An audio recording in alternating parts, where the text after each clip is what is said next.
It's the end of 2024, and every major company that makes streaming devices has rolled out their latest hardware and updates. You won't see new hardware again until about September or October of 2025. So, right now is actually a great time for me to weigh in on what I think are the best streaming devices you should consider if you're in the market for one. Hey, I'm Jim Kimble, editor of CordCuttingReport.com. I have been buying and testing streaming devices and other TV related hardware since 2016. You can read some of my articles over at cordcuttingreport.com. So if you were shopping for a streaming device today, there are about 16 options that you could choose from among the major players such as Amazon, Roku, and Apple. Today, I'm picking 3 streaming devices I think you should consider. Instead of just opting for the most expensive and powerful streaming devices like Apple TV or NVIDIA Shield, I'm leaning into a very different criteria.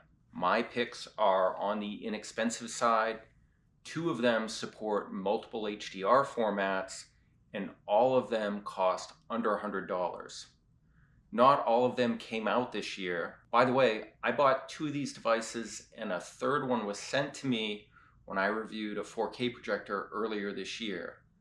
Everything you see today comes from my own hands-on testing. If you use one of the affiliate links below, that supports my work at no cost to you, and I appreciate it. Let's start with a streaming device that really got my attention this year and continues to be the best overall value.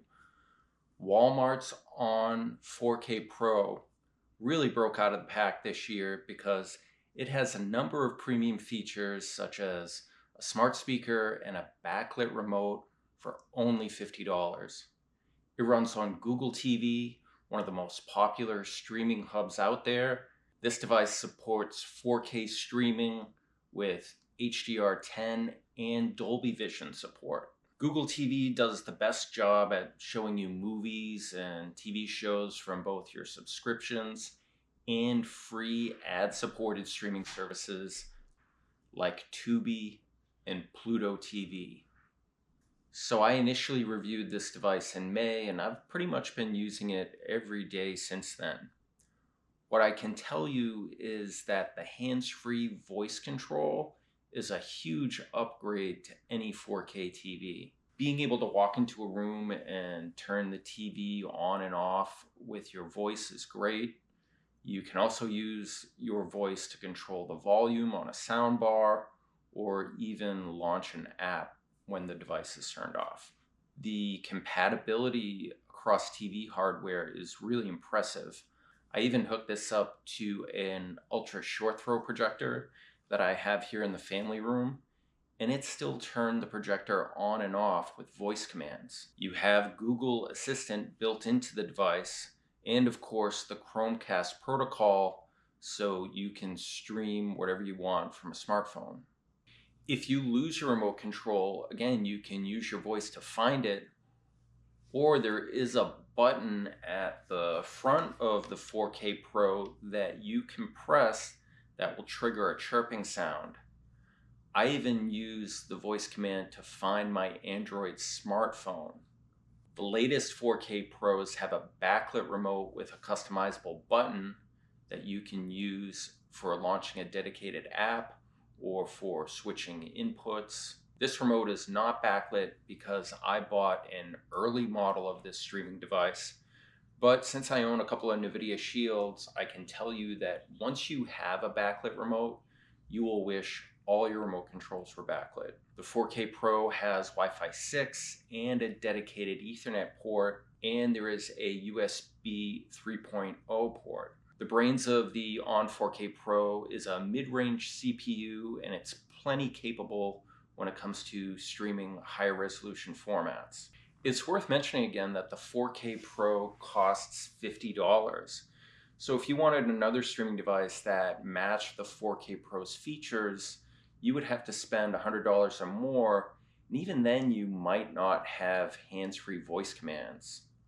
I think the 4K Pro definitely raises some questions about why we don't see features like a backlit remote or hands-free voice controls on a $50 Roku or Amazon Fire Stick.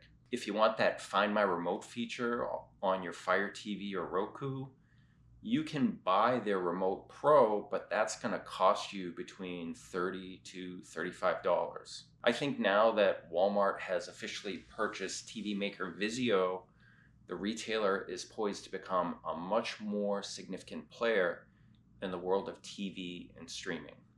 Okay, let's move on to another streaming device that drives a lot of value on a per dollar basis.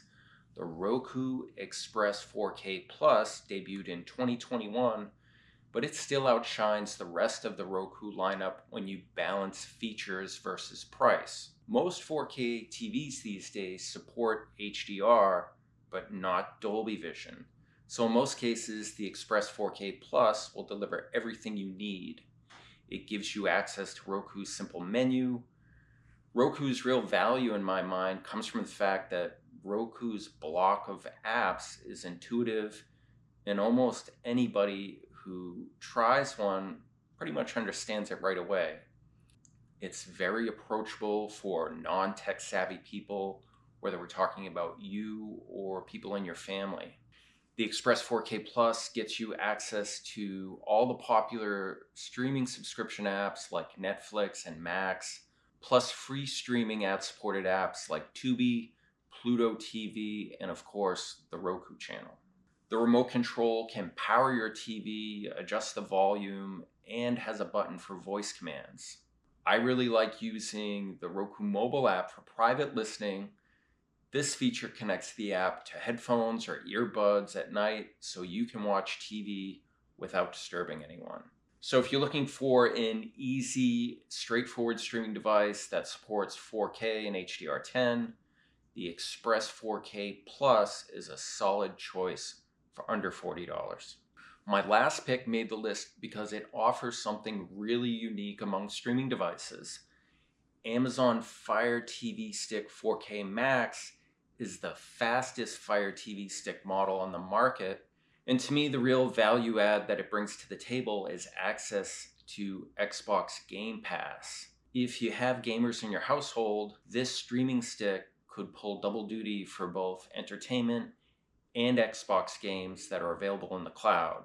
The 4K Max fits in your palm and can be powered through a USB port on your TV.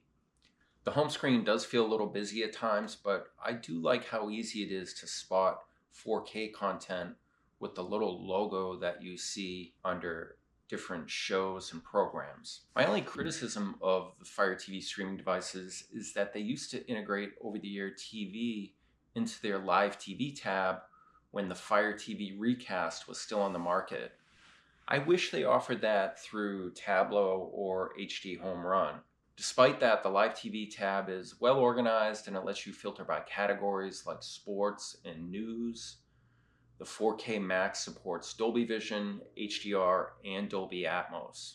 It has Wi-Fi 6E support, and it works with Alexa devices for hands-free controls. The remote control is easy to use, and the Live TV button is great for jumping straight into channels from services like Sling TV and YouTube TV.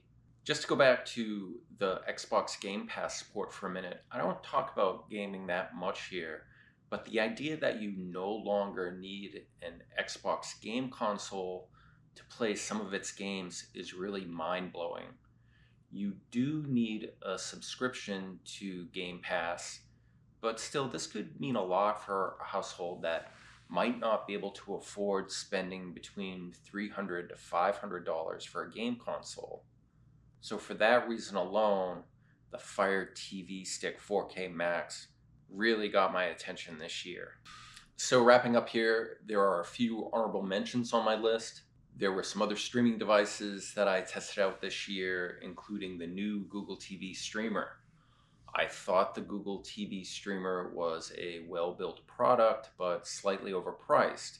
Honestly, I thought the On 4K Pro basically overshadowed it because it had things like a backlit remote and a smart speaker for half the price. Having said that, I did like the smart home features that were offered. Having support from the Matter standard was pretty neat. And I recently connected the Google TV streamer to the ultra short throw projector that I have here in the family room, and I really like it as a home theater streaming device. If money is no object and you want the most powerful streaming devices on the market, the NVIDIA Shield has proven to be great for high-end TVs, home theaters, and home media server setups. If you are all in on Apple products, the Apple TV 4K can give you a premium experience with no ads on the home screen. However, you are locked into the Apple ecosystem. If you're shopping for your best streaming device, you don't necessarily need a model that debuted this past year.